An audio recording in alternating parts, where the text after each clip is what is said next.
Well, hello. This is the teaser video for Sunday, May 1st.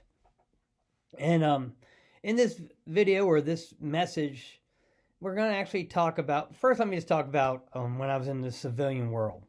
When I was in the civilian world, in the private sector, there's basically two things that you weren't allowed to talk about in the workplace. And probably a lot of you who work in the private sector have heard similar things. You can't talk about religion and you can't talk about politics. That was kind of our approach. Those are the topics that usually get people very hot and heated. And it's also something that can cause conflict in the workplace. It could cause conflict at your customers, and basically you're there to do a job, not to have battles of views with people as you go to work.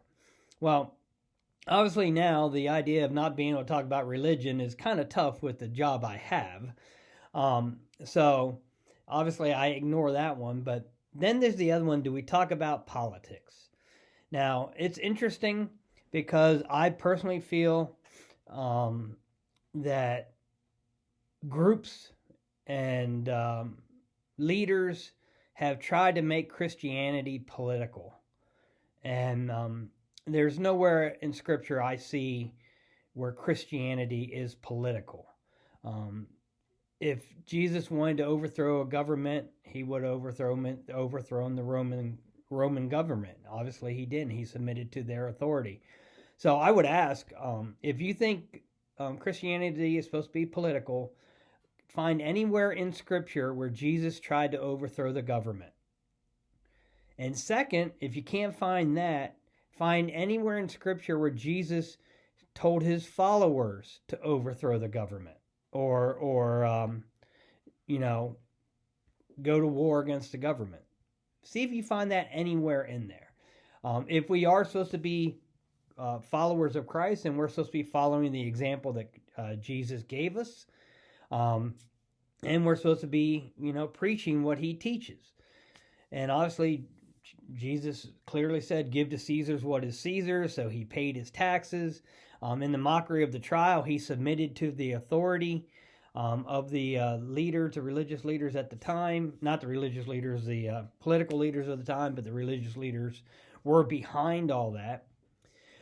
So what I wanted to do, again, I'm not going to tell anybody, my political affiliation, if I even have one.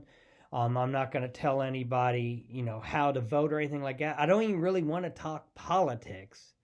What I want to talk about is, what does Scripture say about government or those placed in authority?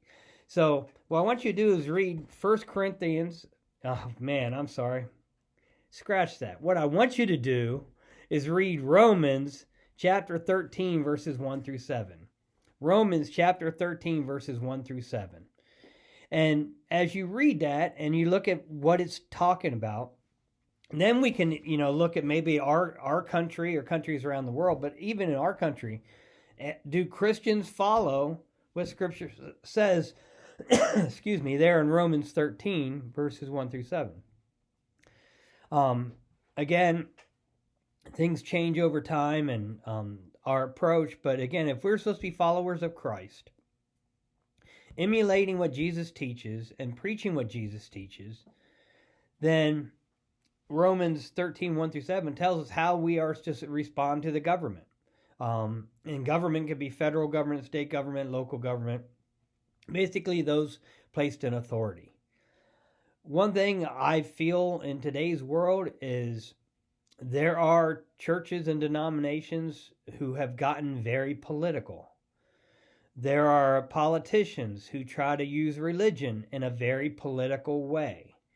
And I have not personally been able to find anything where Jesus said that was, his approach. He didn't try to overthrow the Roman government. He didn't tell his followers to try to overthrow the government.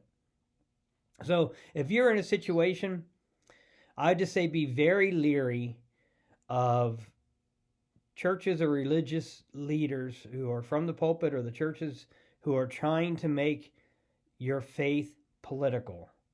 And I'll also be very leery of any politicians who are trying to use their podium to make your faith very political.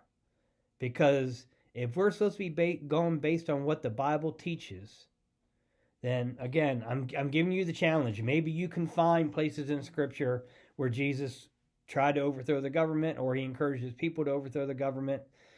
But I'm looking at Romans chapter 13, 1 through 7. So that's something to think about. It could be a hot topic. But you kind of probably got a little feel of where I'm going with this. But I look forward to seeing everyone there. Again, this is for Sunday, May 1st. Take care.